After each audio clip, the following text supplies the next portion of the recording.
Suena raro pensar que un empresario nazi le haya salvado la vida a 1.200 judíos durante el Holocausto. Pues bien, acá en el primer storytelling de Voces en Off vamos a contar la historia de Oskar Schindler. Oskar Schindler nace el 28 de abril de 1908 en la ciudad de Zwickau, ciudad que en aquel momento pertenecía al Imperio Austrohúngaro, imperio que se desintegraría finalizada la Primera Guerra Mundial. Recordemos que la Primera Guerra Mundial tuvo lugar entre 1914 y 1918, por lo tanto, a partir de 1918 Schindler se convierte en ciudadano checoslovaco. Durante su juventud, en 1928, se casó con Emily Pels. Durante esos primeros años de matrimonio tuvo una relación paralela con su amiga de la infancia Aurelie Schlegel, con la cual tuvo dos hijos, Emily en 1933 y Oskar en 1935. Schindler más adelante diría que Oskar no era hijo de él y por lo tanto nunca lo reconocería. También en 1935, y luego de haber prestado servicio militar, Schindler se afilia al Partido Alemán de los Sudetes, un partido de corte separatista, y en 1936 se vuelve espía en la Organización de Inteligencia Militar Alemana. Allí se encargó de recolectar información de tropas, de vías férreas y de reclutar más espías, todo esto para facilitar la invasión que tenía pensado hacer los alemanes a Checoslovaquia. Ya para ese año, Hitler empezaría a desplegar toda su estrategia militar para lo que desembocaría luego en la Segunda Guerra Mundial. Volviendo a Schindler, el 18 de julio de 1938, la policía checa lo descubre, lo arrestan y lo condenan a muerte. Schindler, el único argumento de defensa que utilizó fue que estaba muy endeudado y que todo esto lo hizo por necesidad. Finalmente, en septiembre de ese año, fue liberado gracias a los acuerdos de Múnich, los cuales se firmaron, y Alemania anexiona la región de los Sudetes. Tras este hecho, Schindler pide la afiliación al partido nazi. Así llegamos a 1939, año en que empieza la Segunda Guerra Mundial. Ya Polonia había sido invadida por Alemania y Schindler se ubica en la ciudad de Cracovia buscando fortuna, mientras que su esposa se queda viviendo en la frontera entre Polonia y Checoslovaquia. Allí conoce a un tipo fundamental para esta historia, un judío contador llamado Itzhak Stern. En Cracovia en ese momento existía una fábrica de utensilios esmaltados llamada Record, y esta perteneció a un consorcio de empresarios judíos que se habían declarado en bancarrota. Hay que decir que durante el régimen nazi los judíos perdían todos sus derechos cívicos, económicos y sociales. Entonces, tipos como Schindler, que buscaban fortuna, se apegaban a la política de germanizar las empresas judías para poder hacer negocios. Stern persuade a Schindler de que compre o arriende dicha fábrica bajo el argumento de que haciendo este negocio iba a tener más libertad para realizar sus actividades económicas sin que el gobierno alemán estuviera tan encima de él. Detrás de ese argumento, la intención de Stern era que en aquella fábrica pudieran trabajar la mayor cantidad de judíos. Finalmente, y respaldado por algunos inversionistas judíos que tenían la misma intención de Stern y que al igual que el resto habían perdido todos sus derechos económicos, cívicos y sociales, Record pasa a manos de Schindler. Durante la Segunda Guerra Mundial, los judíos que estaban bajo la dominación nazi pasaron a ser mano de obra esclava. Esto favorecía a Schindler porque aminoraba los costos de producción de su fábrica. El gobierno nazi lo que hacía era fijar un salario muy bajo para los trabajadores judíos, y dicho salario no iba al bolsillo de los obreros, sino que iba para las arcas del Estado. Por increíble que suene, ser mano de obra esclava era una salvación para los judíos, pues esto los convertía en trabajadores esenciales y evitaba que terminaran reclutados en un campo de concentración. De hecho, grandes empresas como Bayer, Mercedes-Benz y Volkswagen usaron trabajadores esclavos para maximizar sus ganancias. Stern se encargaba de elaborar la lista de los trabajadores de la fábrica, falsificó documentos para que profesores, intelectuales, ancianos y discapacitados fueran parte de la empresa. Personas que no tienen la experticia o las capacidades físicas para trabajar en una fábrica de utensilios, pero todo esto se hacía con el fin de que pudieran figurar como trabajadores esenciales y salvarlos de la muerte segura. La fábrica pasó a llamarse Deutsche Emailwarenfabrik, más conocida como Emalia. Los contactos de Schindler en el gobierno le permitieron conseguir contratos para producir ollas y utensilios de cocina para las Fuerzas Armadas.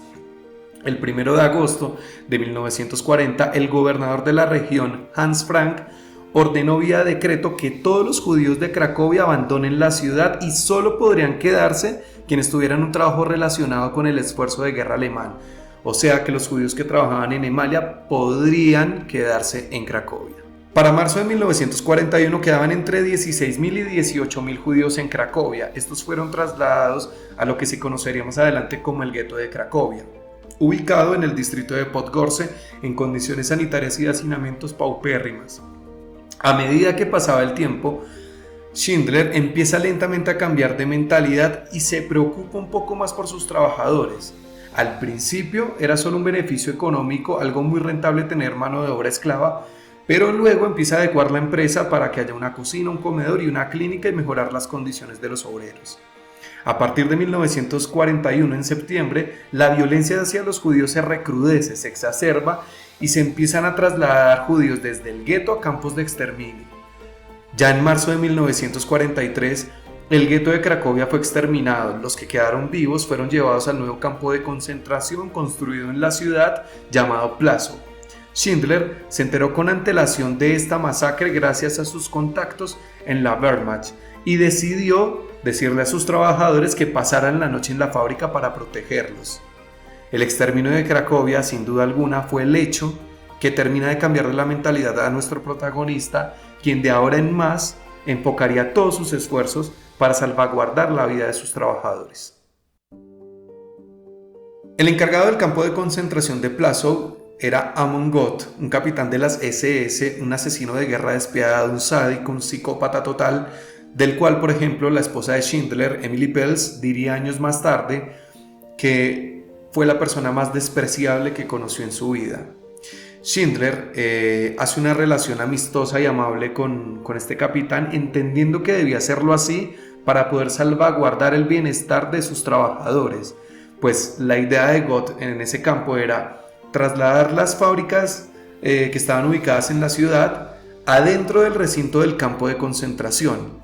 Para evitar ese traslado, Schindler lo que hace es sobornar al capitán, un soborno bastante grande, y le pide a Gott que construya un subcampo de concentración al lado de Emalia, la fábrica, y allí estarían sus empleados y 450 judíos más de otras fábricas. Gracias a esto, aquellos judíos quedarían fuera del alcance de Gott en aquel subcampo y la situación sería un poco menos difícil, ya que habría un poco más de comida para los judíos que estaban allí. En 1943, Schindler entró en contacto con organizaciones judías en Budapest y se reunió con ellos para informar de todo lo que estaba pasando en la guerra, de toda la barbarie hacia los judíos, y a su vez estas organizaciones judías le daban plata para lo que se llamaba la resistencia judía. Durante la guerra, Schindler fue detenido 3 veces. La primera fue en 1941 por sospechas de actividades ilegales en el mercado negro, el cual usaba para dar regalos y sobornos a los altos funcionarios de gobierno. Compraba licores, comida y demás cosas que en medio de la guerra se convertían en bienes escasos. Su secretaria de amigos del gobierno ayudaron a liberarlo en ese momento. La segunda detención fue el 29 de abril de 1942 por besar a una niña judía en su cumpleaños en la fábrica. Duró 5 días arrestado y nuevamente sus amigos del gobierno lo ayudaron a salir.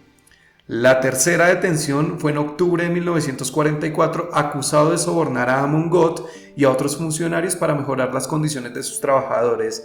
Luego de una semana salió libre. Para julio de 1944 la guerra estaba prácticamente perdida para los alemanes. El ejército rojo avanzaba cada vez más hacia el oeste y las SS empezaban a cerrar campos de concentración. Los judíos que estaban en esos campos de concentración que cerraban eran trasladados a los campos de Auschwitz y Gross-Rosen. Mientras tanto, en Plaszow, el secretario de Gott, un judío que estaba preso, llamado Mietek Pemper, alerta a Schindler de la idea que tenían los nazis de cerrar todas las fábricas que no estuvieran implicadas directamente en el esfuerzo de guerra alemán. Y es que ya en 1944 no alcanzaba con fabricar ollas, había que fabricar armas o municiones para ser parte o para estar dentro del rango de las fábricas que hacían parte del esfuerzo de guerra alemán. Pemper, que le dice a Schindler todo esto que va a pasar, le sugiere a nuestro protagonista cambiar la actividad económica y empezar a fabricar granadas antitanque para salvar a los trabajadores de Malia. En este panorama, Schindler, mediante sobornos, logra convencer a Gott y varios funcionarios de Berlín para que su fábrica sea trasladada desde Cracovia a Brunlitz. Brunlitz es una ciudad ubicada en los Sudetes, en el protectorado de Bohemia y Moravia, cerca a Zwickau, ciudad en la que nació Schindler. Posteriormente, Mietek Pemper y la secretaria Mimi Reinhardt redactan la lista de 1.200 judíos que serían trasladados junto con la fábrica en lo que se conocería como la mítica lista de Schindler. Empieza el traslado de Cracovia a Brunlitz y el 15 de octubre de 1944 parte un tren con 700 trabajadores. Ese tren hizo una parada en Gross-Rosen y allí pasarían una semana de terror antes de llegar a su destino. Luego parte otro tren con 300 mujeres y por un error de papeleo, estas mujeres terminan en Auschwitz y su muerte era casi segura. Ante este hecho, Schindler lo que hace es enviar a otra de sus secretarias, Hilde Albrecht, cargada de regalos, comida, joyas y demás para los altos oficiales. Por suerte llega a tiempo y luego de algunas semanas las 300 mujeres se fueron de Auschwitz a Brunlitz. Durante los últimos meses de guerra, la producción de Malia fue baja y fue muy baja a propósito porque a Schindler no le interesaba ni fabricar municiones, ni granadas antitanque, ni nada por el estilo. Cuando el gobierno empieza a cuestionar la baja productividad de esta fábrica, en medio del desespero por estar perdiendo la guerra, Schindler acude otra vez al mercado negro y esta vez lo que hace es comprar municiones para hacerlas pasar como productos de su empresa y así quitarse un poco la presión encima del gobierno alemán.